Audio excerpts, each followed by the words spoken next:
Well, family, right now it is time to go on the line. And this week, this brother is live in studio, in the flesh, talking about Mack Avenue recording artist, a brother who happens to be the strongest man in jazz. The one and only Warren Wolf. Welcome back to the Cool Jazz Countdown. How you doing, brother? Everything's great. Always a pleasure to be here. Yes, sir. The pleasure is all ours, man. So you are celebrating a brand new compact disc, Convergence, your third for the Mack Avenue recording label, coming out in just a couple of weeks. What's the official date? June 10th is the official date that will be hit the streets. Cool beans. I know a lot of folks are looking forward to that. Yeah. You know what? Before we even hop in all of this, man, how's the family doing? The family is great. My wife and I just welcome a newborn daughter. Always growing. Yes. Yeah. Yes. Little baby Zoe. Okay. And this is my fifth child. Wow. So no more. talk about a wolf pack. Yeah, like I said, I tell people I have my starting lineup now. Yeah. You walk on the court and say, we got next. Yeah, but it ain't gonna be no 6 man. It's just 5 of us. That's it. Now, does your wife know that that's it? Yeah, she knows. Okay. She knows. Well, as long as she knows, you're good to go. Yeah. Well, no, all the kids are great. They're growing beautifully, and just moving along.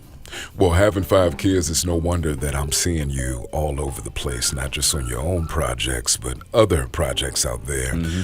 With the San Francisco Jazz Collective, also did work recently on Willie Jones III's latest compact disc as well, which I believe is Groundbreak or Groundwork, one of the two. Yeah, I think it's Groundwork. Now, with the collective, did you guys just come off tour? You're still on tour at this point?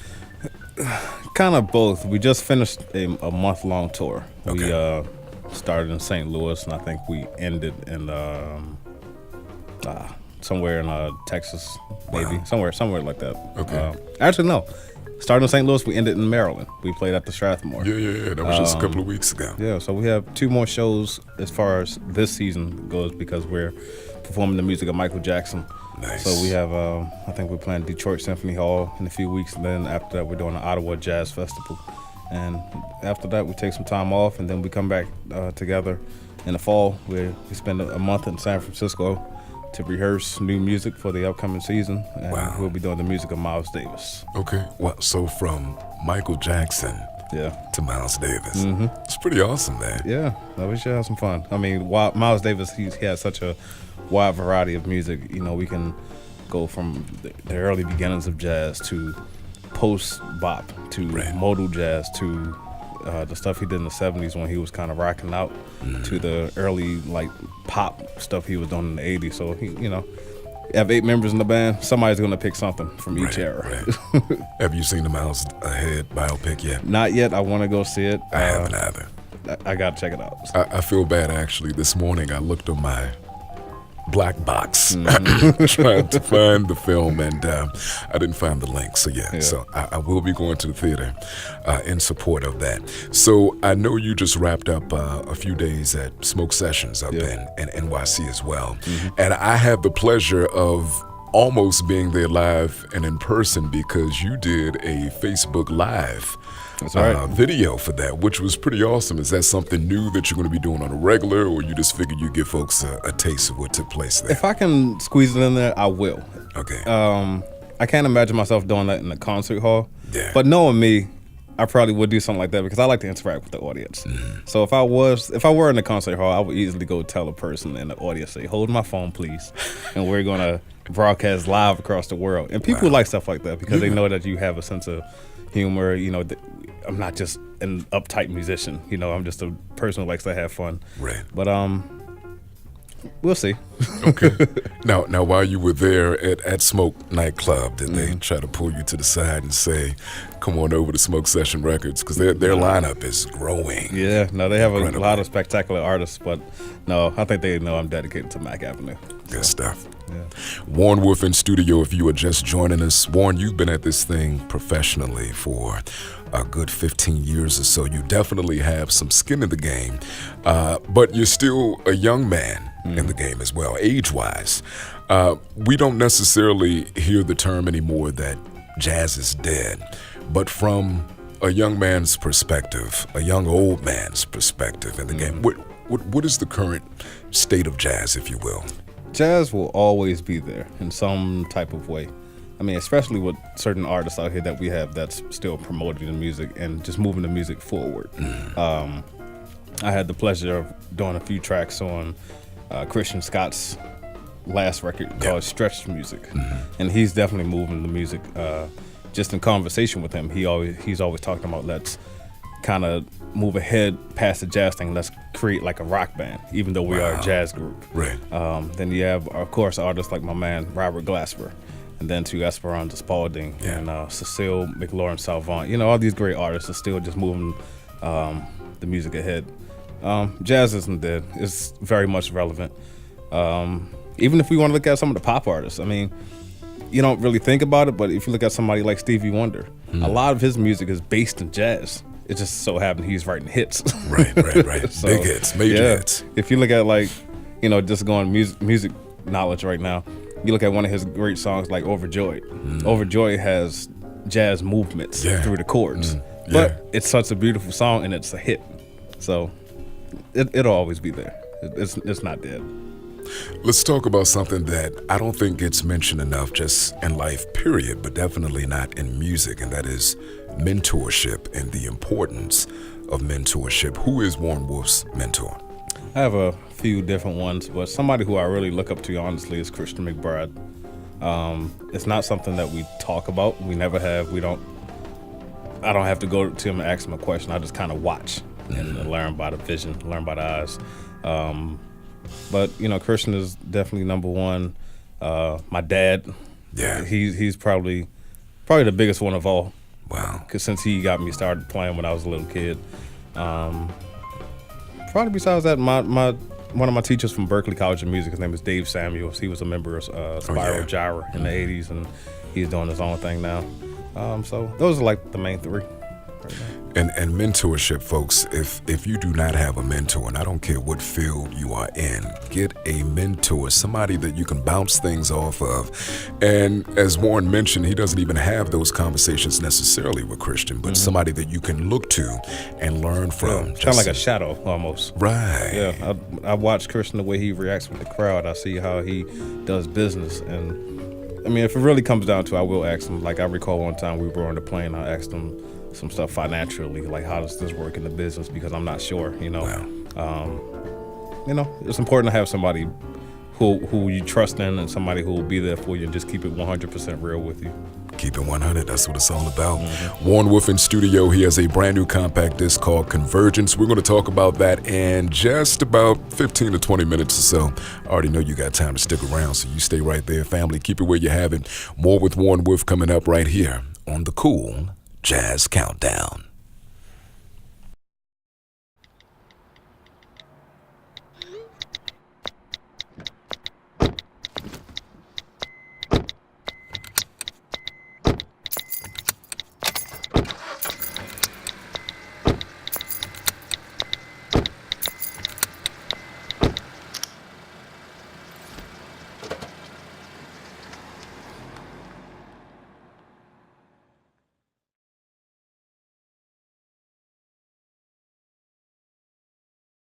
All right, family, it is now time to go back on the line. This brother is in the studio this week. Added bonus being that he lives here in Charm City, and that's where I'm broadcasting from right now, talking about Mack Avenue recording artist Warren Wolf celebrating his latest compact disc called Convergence. All songs on here composed and arranged by the one and only Warren Wolf. Warren, thank you once again for taking the time to hang out with us today. No problem. It's a pleasure to be here. So, this CD, all-star cast on here in the rhythm section. Brad Maldau doing work on piano. John Schofield on guitar. My man Jeff Tane Watts on drums.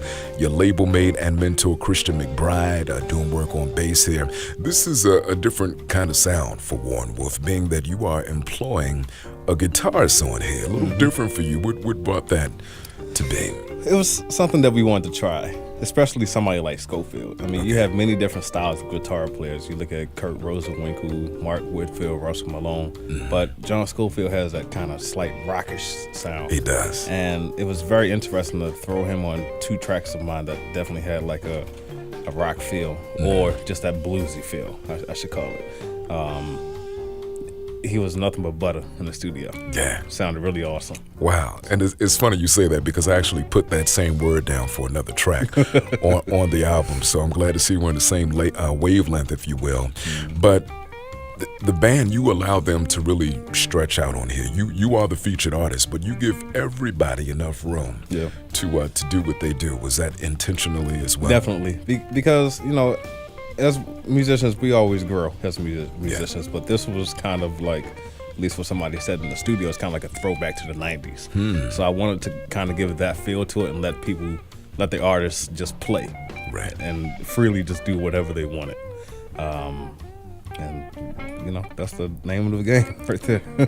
I don't like jazz to be so structured and thought out. It's supposed to be having fun and just freely play from the mind. So. And it kind of gives it more of a live feel. Yeah, that's exactly what I want. More so than a studio feel. The one thing that I always strive for, and this is not just this recording, but any recording, as an artist, I'm not going to be able to travel to every single city or country in the world. So I try to give that live feeling on every single project, even though that project will reach them. Right. Whether you download it or whatever, I want people to just have that experience right there in their own homes. So you've been at this thing for quite a while now, several projects under your own name. You've worked on countless other projects out there. You're known industry-wide as a vibraphonist. However, you are a multi-instrumentalist. I remember the first time I saw you play, which happened to be at one of my anniversary events, radio events. You were on drums that gig. I saw you 2 weeks later, you were on bass. Next gig I saw you, you were on piano. How is it that, being a multi-instrumentalist, how has that helped you with your composing? Well, it gives me a sense because I know, first of all, just simply put, I know exactly what I want. Okay. And I know what I'm hearing. Usually when I compose, it's going to start with the drums first. Okay. I need to get that sense of groove. Because of the groove. You need the groove laid down. I need the groove. So not the bass line, because some folks will say, I need the bass line first. I mean, that can work too. Okay. But percentage-wise, I need the drums. The drums is what's going to make the everyday person, either tap his foot or shake his head. What is that percentage? 70% of the time, I'm going to start with the drums. Okay. From there, then I'll go to the bass because the drums and the bass, they're the team in the band. Right. Those are the two things that have to be, got to be locked up. And from there, I'll jump to the keyboard. Vibes, honestly, comes last. Really? Yeah. That's just the color? Mm-hmm. Wow. I need to get the chords. You see, the chords of it is the meat of it. That's what's going to make the person feel good. You want to get those pretty chords in there. And then the vibes or whatever melody, trumpet, saxophone, whatever, that's just the icing on top. Wow.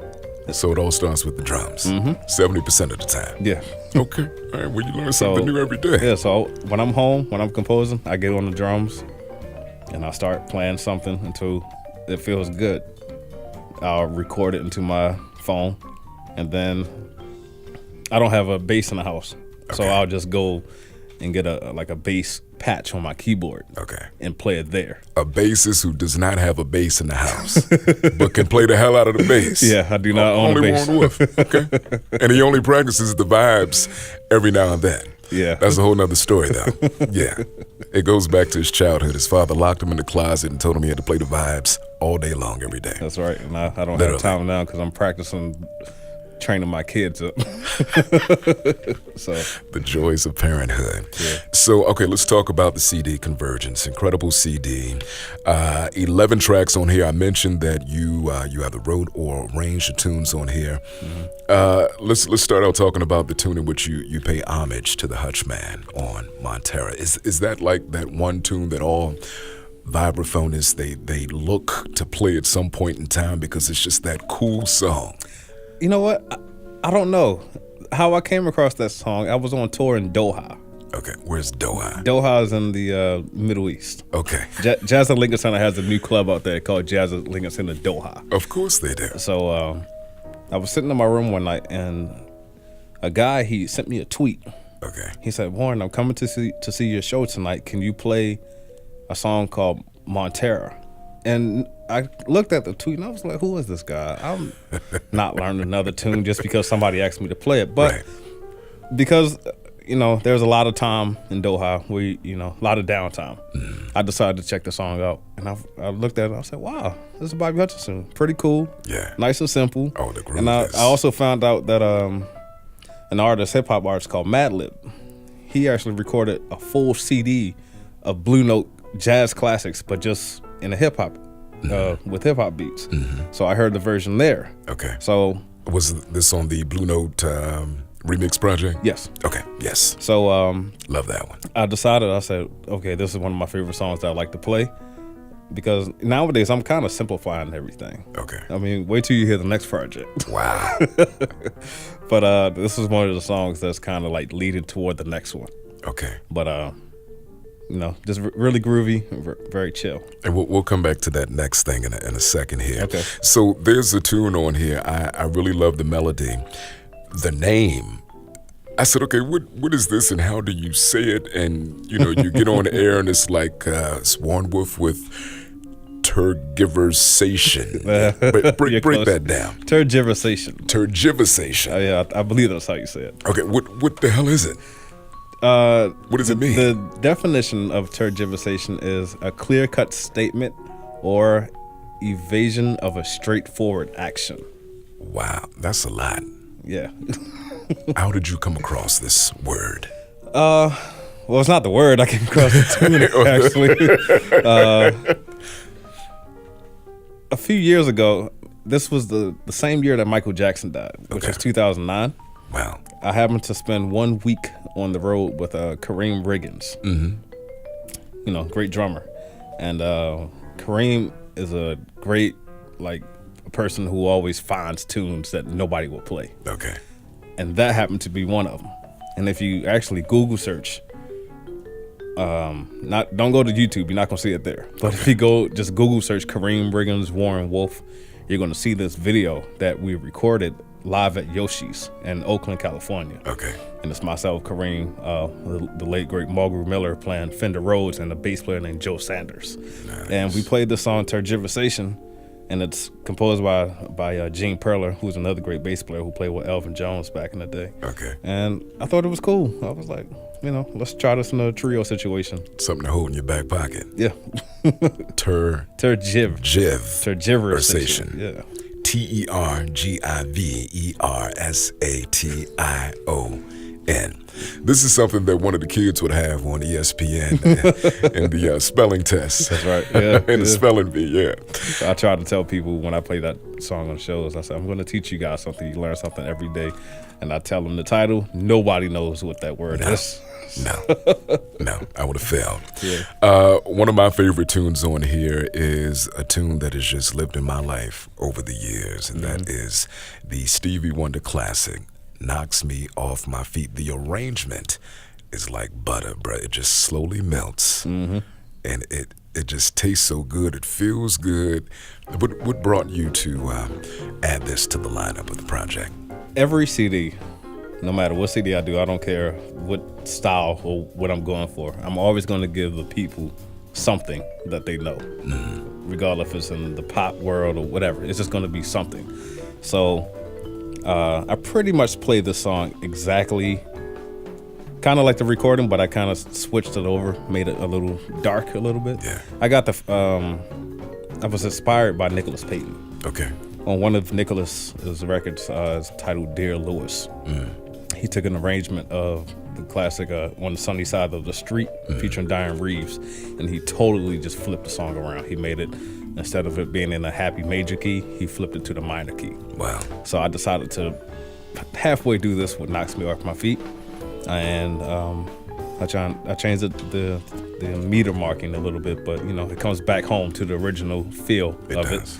And it's not labeled on the CD, but it's actually, that's me playing piano, Fender Rhodes, vibraphone, and marimba. So on this one track, Brad Meldau is not playing. Wow. So you're doing it all on here. Yeah. This is where the real multi-instrumentalist comes into play on this track. Yeah. There's no soloing, but you know, I'm just doing all the colors and the backgrounds and things. You heard it first right here on the Cool Jazz Countdown. Warren Wolf in studio, brand new CD, Convergence. The CD comes out June 10th. on the Mac Avenue recording label. I know that folks are looking forward to this. You mentioned earlier about the next CD, the next project, and where you're going. Mm-hmm. Just give us a little taste of that, because we still want folks to be excited to go get this, Yeah. and they won't get this next project until another year from now. Yeah. Mm-hmm. But what is it that we're looking forward to with the next project? A mix of R&B Wow. and jazz. Okay. It's not going to be so much with the swing feel. It's still jazz oriented, Right. but it's just a little bit more groove. Actually, a lot more groove. And you've picked out some of these tunes already. I Oh take yeah, it. I move ahead quickly. I like to be ready. Nice. Some of the tunes there'll be a dedication for my mother. You know, I lost my Okay. mother last year. Yes, yes. So there'll be a few tunes dedicated towards her. Okay. But yeah, it'll just be some real good, feel good music. Lovely. So Something to look forward to. Warren Wolf in studio here on the Cool Jazz Countdown. Warren, how can folks keep in contact with you, keep up to date on everything that you're doing? for anybody on social media, well, I keep pretty much all of my names the same. So it's Warren Wolf 1. Everything is just one. We'll put the number 1, WARRENWOLF, put the number 1. You can find me there on Twitter, Instagram, Facebook. Website is www.warrenwolfmusic.com.